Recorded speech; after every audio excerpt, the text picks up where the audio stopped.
In the news, from the RT, global recession risk warning issued.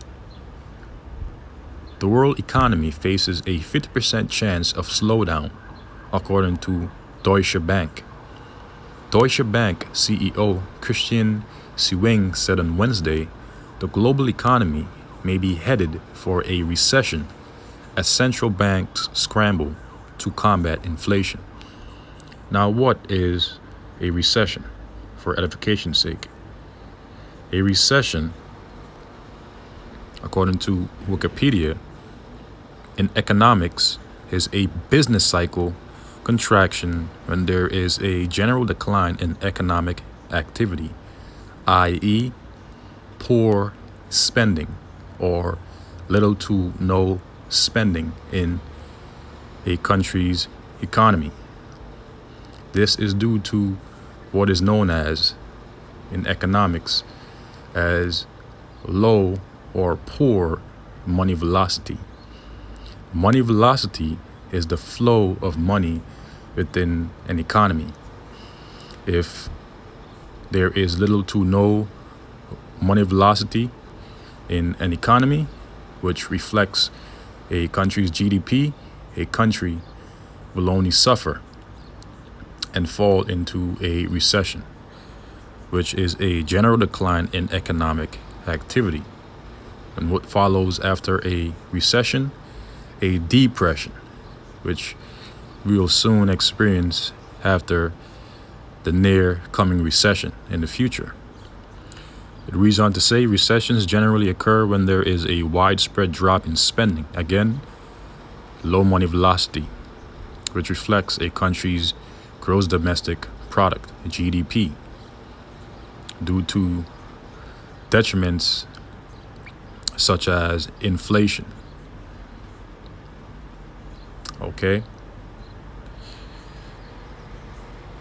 There may be triggered by various events, and the reason why they would prefer low velocity in an inflationary environment is because it encourages deflation, which is the depreciation in the expansion of the money supply in an economy, as inflation is the expansion of the money supply within an economy, which encourages the increase in the cost of general goods and services. Okay? This may be triggered by various events such as a financial crisis, an external trade shock, an adverse supply shock, the bursting of an economic bubble, or a large-scale anthropogenic, if I'm pronouncing that correctly, or natural disaster, as central banks scramble to combat inflation. And how they're trying to do so? By increasing interest rates aggressively. But all that's going to do is further push the global economies into recessions, which will subsequently turn to depressions. At least I would say we have 50% likelihood of a recession globally, Sewing said at the Future of Finance Summit in Frankfurt, which is Germany's or one of Germany's major stock exchanges, as quoted by Bloomberg.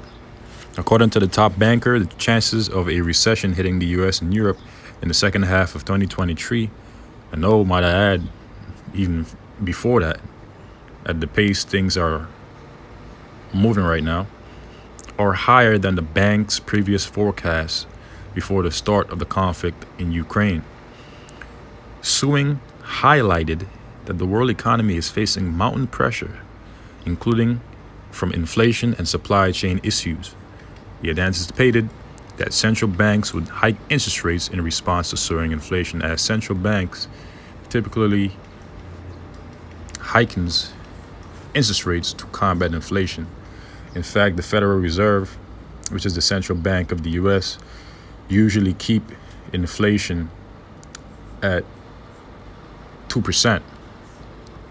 He had anticipated that central banks would hike interest rates in response to soaring inflation, nothing that the pace is surprising. Last week, the U.S. Federal Reserve announced its single largest rate hike since 1994, raising rates by 3/4 of a percentage point as the economy continued to weaken. This concludes this article. Now let's go to the scriptures. James chapter 5 verse 1. Go to now, ye rich men, weep, which means to wail, bawl, and howl for your miseries that shall come upon you. Shalom. I want to give all praises, blessings, glories, and honors to Yahweh Bahashim, Yahweh Shai Bahashim, Racha Kodash. Double honors to my elder apostles and bishop elders of Great Millstone who have taught me this truth, as well of men of like mind. Shalom wa chasad, which means peace and mercy, to the elect of the nation of Israel, whom you so-called Negroes, Latinos, Native American Indians, and Israelite foreigners of the seed line of our forefathers, Abraham, Isaac, and Jacob, whom are scattered here in America, which is Babylon the Great and abroad. To you I say Shalom and Yahweh Ba'Shem Yahweh Shai Ratazah. This lesson is edifying.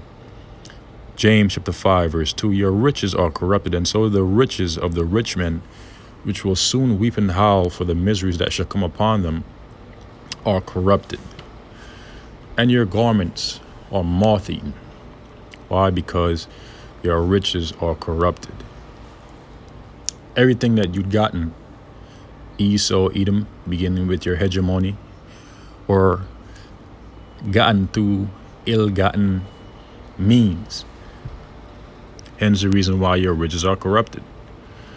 In fact, let's look up that word corrupted in the blue letter, just for edification's sake.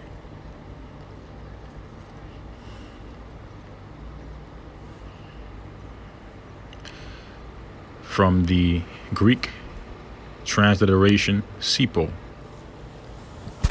Sipo. Okay.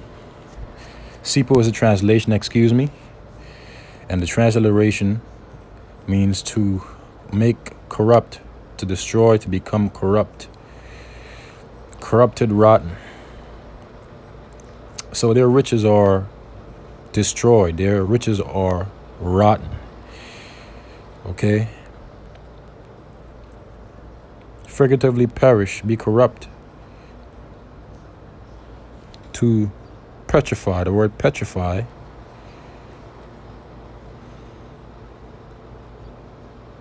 means decay, rot, decompose.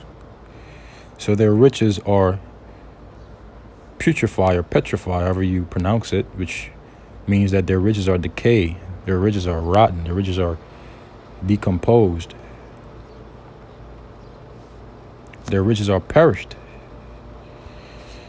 and your garments are moth-eaten. Now the word moth-eaten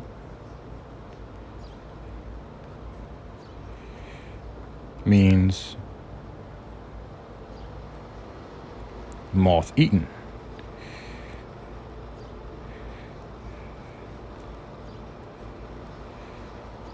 Now let's try the conventional dictionary to see what that says. Threadbare, worn out. So their riches are rotten and their garments are worn out, old, ragged, holy, frayed, mangy. In other words, they're going to be placed at a very, very low estate. The worse for wear, ratty, shoesy, raggedy, decrepit.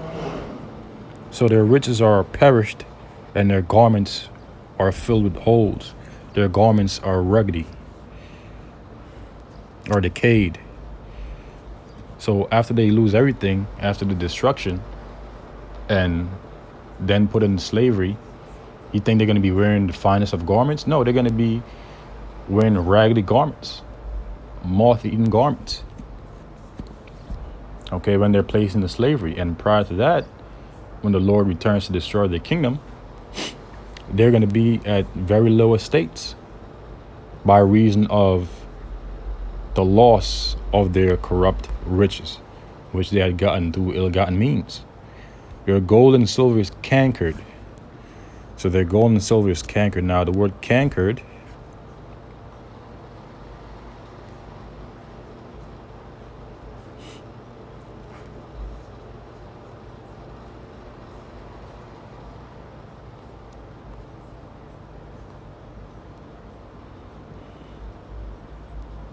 means to rust over, cover with rust, to rust down, corrode, canker.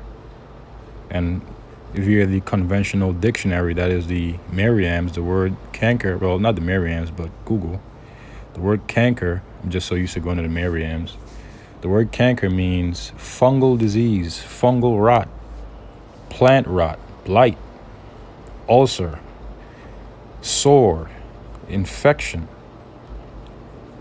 Check that out. Pestilence, plague, rot, corruption. So their gold and silver is cankered, is rotten. Because very soon the whole world is going to see that this man's monetary system is rotten. And that's why these nations are going to start to shift away from the usage of the US dollar, which is not more than a fiat talisman. Okay, a depth note. It says, your gold and silver is cankered, is corrupted, and the rust of them shall be a witness against you. Right. So the corruption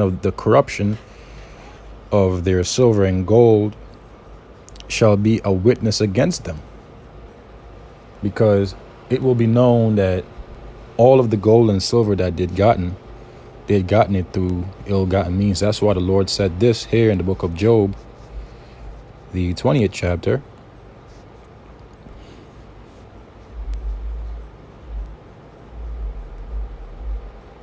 The 15th verse, he had swallowed down riches. Right. Now, again, we'll go into this word here in the book of Job, because I never actually went into the word swallowed in the blue letter. Job chapter 20,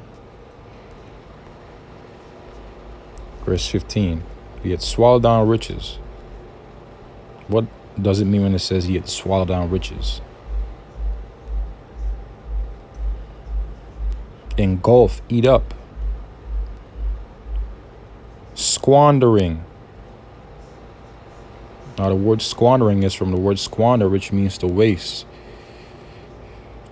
throw away, frit away, splurge, pour, throw money down the drain, spend money as if it grows on trees. Wow.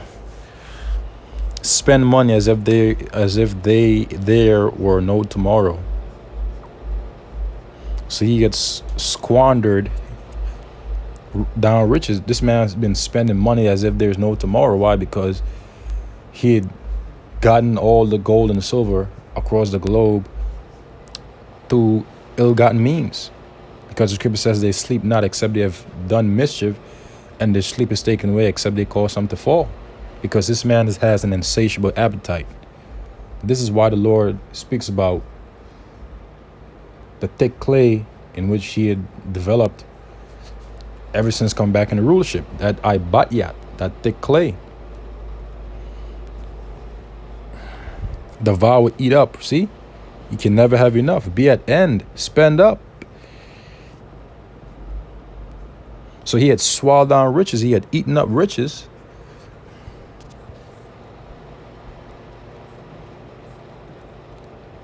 And he shall vomit them up again. Right. So he's going to vomit all the riches that he had gotten in wickedness through corruption.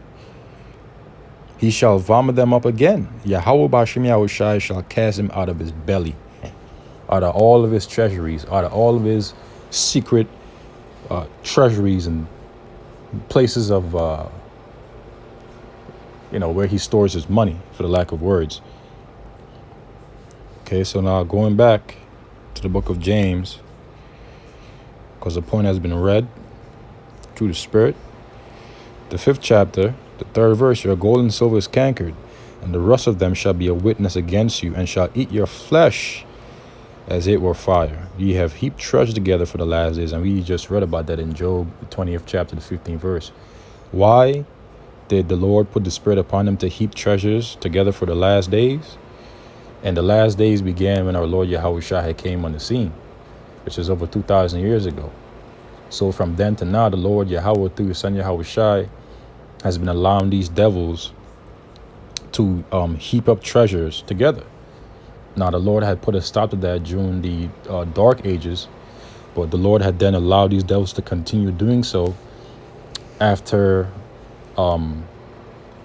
bringing them back into power through the healing of their deadly wound, according to Revelation, the 13th chapter.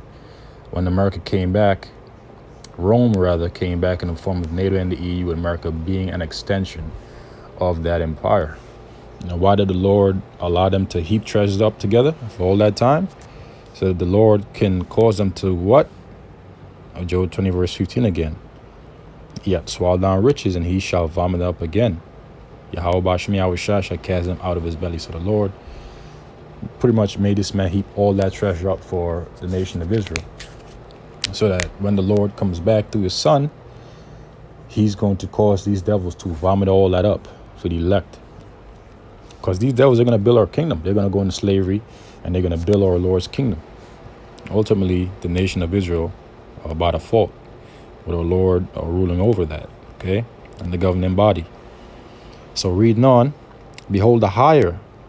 The word hire means payment of the laborers. Who are the laborers of the society? The Israelites, who have reaped down your fields through your businesses, your corporations, and the field is the world, okay, which is of you kept back by fraud, right? So the payment of the laborers who have reaped down or worked for these devils, through their different businesses, corporations, and whatnot, their payment is kept back by these devils by fraud. And they crieth. So the laborers are crying to Yahweh Bashem Yahweh Shai. And who are the laborers again? The nation of Israel, in particular the elect. And the cries of them which have reaped are entered into the ears of the Lord Yahweh Bashem Yahweh Shai, or Sabaoth. Ye have lived in pleasure on the earth and been wanton. Ye have nourished your hearts as in the day of slaughter. Right, so the day of slaughter is coming. Isaiah 34. That's why the Lord has been putting it in their hearts to nourish themselves up. Live it up, Esau. Live it up. Because the day of slaughter comes quickly for you. Ye have condemned and killed the just. Who is the just? The nation of Israel, beginning with the elect. And he doth not resist you. So with that, I'll conclude the lesson. Lord willing, it was edifying and informative. This has been another In the News update. With that, I say shalom to the elect. Until the next Lord's willing.